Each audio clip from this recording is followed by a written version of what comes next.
একটি বড় রাজনৈতিক দলের যদি আপনি মনোনয়ন নিতে হয় তাহলে আপনাকে মানে চরম পর্যায়ে গিয়ে কাজ করতে হবে। সে কাজগুলো আপনি করেছেন কিনা। এখন হুট করে টিকিট নেওয়ার সময় এসে সবাই বলছেন আমাকে টিকিট দেন। টিকিট কি আচ্ছা আসলেই ছেলের হাতের মোয়া যে টিকিট চাইলেন আর পাইলেন?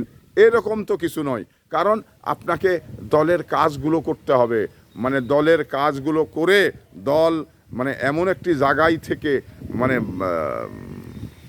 সুদিনের জায়গায় দাঁড় করাতে পারলেই আপনি টিকিট চাইতে পারেন। কিন্তু আমি আমার বিষয়গুলো যেটা দেখছি, অনেকেই আছেন যা লন্ডন থেকে এসে এবার কয়টা পোস্টার মেরে বলছেন যে আমাকে টিকিট দেওয়া হোক। তো এই ধরনের এই লন্ডন থেকে এসে টিকিট বাংলাদেশে চাইলেই টিকিট দেওয়া হয়? টিকিট তো দেওয়া হয় না।